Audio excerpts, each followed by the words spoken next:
Welcome to the TheenglishmicJasveer'spodcast. Level up your English, make your impact last.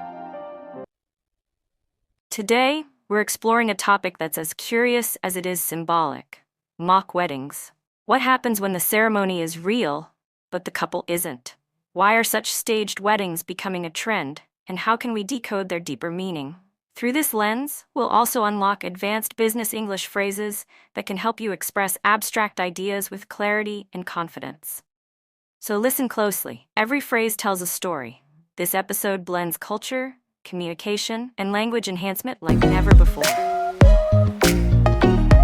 Today, we're plunging into a really intriguing global trend. You've almost certainly seen it popping up, across social media. Some people might call them fake weddings, but, well, they're not traditional ceremonies at all, not in any real sense. There's something much more complex and actually quite strategic, it seems. Okay, let's unpack this. Yeah, and maybe just to get our terms straight from the start, I think symbolic ceremonies probably captures it better. Symbolic ceremonies, okay. Right, because the crucial distinction here is the intent. There's no legal commitment, no spiritual one either. We're talking like no vows exchanged, no certificate signed. It's just the visual. Just the look. Exactly. These are, well, inherently performative ceremonies. The real purpose isn't about actually getting married. It's much more about curating a specific visual identity. Ah, okay. So crafting an image. Precisely. It's more than just style, though. It's really quite strategic. And, you might wonder why. Why would someone go to all that effort for something that isn't, well, real in the traditional way? Yeah, that idea of curating visual identity really stands out. But let's dig into that a bit more. What's the strategic angle there? Is it like a conscious business type decision, or maybe something more subconscious for the people involved? Well, it can be both, actually, and that's what's so fascinating here. These kinds of events, they tap directly into what marketers often call the experience economy. The experience economy. Yeah. It's this shift where people aren't just buying, things anymore. They're buying carefully crafted, meaningful moments, experiences. Especially shareable ones. Especially shareable ones, exactly. It says a lot about our current culture, I think. Right. Where these experiences, particularly the ones that look good online, have almost become a new kind of currency. Huh. So it's like personal branding, Yep. almost. You could absolutely see it as a classic case of soft branding. It's emotionally driven, it's visually compelling, and like you said, it's highly shareable by its very nature. And this trend really, it gives us a great window into some very useful English terms that help describe, modern communication and how value is created today. Okay, like what kind of terms? Well, for instance, there's narrative equity. Narrative equity. Yeah. It's basically the value you gain from your personal storytelling. Yeah. Think about how just one really compelling story, even if it's, carefully put together for effect, can build huge credibility online, maybe more than traditional ads. The sources gave a good example. She built narrative equity from that one shoot, just one event boosting her whole story. Okay, that makes sense. What else? Then there's emotional capital. This is about the value you get from, well, evoking emotion in others. So making people feel something.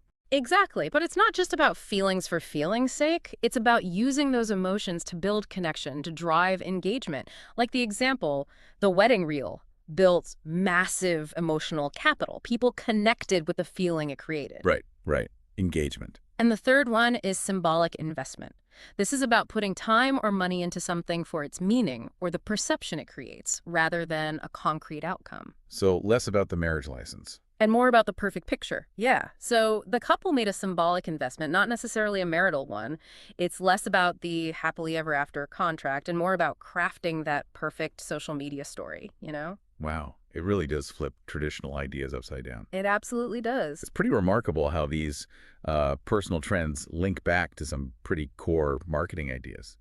So, okay, for you listening, how does understanding this whole experience currency thing actually help? How can it empower you in your own communication, or even just how you see the digital world? What are the practical takeaways here? Well, if we kind of zoom out and connect this to the bigger picture, this whole phenomenon, it's actually a fantastic chance to really sharpen your English. Not just, sounding fancier, but being able to talk about these new social things, these economic shifts, with more precision. Precision. Okay. Yeah, it's about being able to describe the nuance, the why behind what you're seeing online or out in the world. So, for instance, instead of just saying something vague like, oh, it wasn't a real contract or whatever, you could observe it more sharply. This event wasn't contractual. It was a soft launch of identity. Ah, soft launch of identity. That's good. It immediately signals something more strategic. Exactly. Or, instead of just saying, oh, she's getting married, you could offer a more insightful take. She's not tying the knot. She's amplifying her personal brand. It shows you understand the underlying motive might be different. Right. Brand amplification. And maybe to describe a connection that's built purely on shared feeling, rather than, say, shared interests or history, you could say. Their story is a prime example of emotion-led engagement. And, to really see the difference this precision makes, think about this. Lots of people might just say, oh, they just wanted attention. That's pretty basic, right? You're dismissive sometimes. But understanding this trend lets you articulate it with, well, much greater insight. You could say something like, they crafted a culturally performative event for visibility. Culturally performative event for visibility. Okay. That definitely captures the strategic element we were talking about. Much more nuanced. Exactly. It shows you see the action within its cultural context and understand the goal isn't just attention, it's strategic visibility. Yeah. Which I think raises a pretty important question for all of us, really. What's that? What's the core insight here? I mean, ultimately, with these symbolic ceremonies, this isn't just about marriage anymore, is it? It's fundamentally about messaging. Message. Yeah.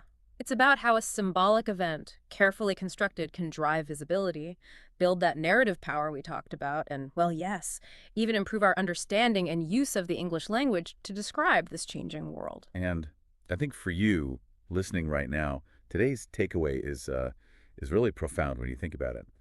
Language isn't just about being correct anymore, is it? No, not at all. It's about context. It's about culture. And yes, clarity, but also that precision you mentioned. So maybe the final thought to leave you with is this. As you scroll through your feeds, as you navigate all the curated information that comes at you every day, how does understanding the strategic use of visuals, of language, in trends like these symbolic ceremonies help you not just understand the world better, but maybe, just maybe, to craft your own messages more powerfully, more impactfully? Something to think about. Thank you for tuning in. Subscribe for more English power and fluency. The mic is off, but your voice goes on. Stay confident, stay expressive.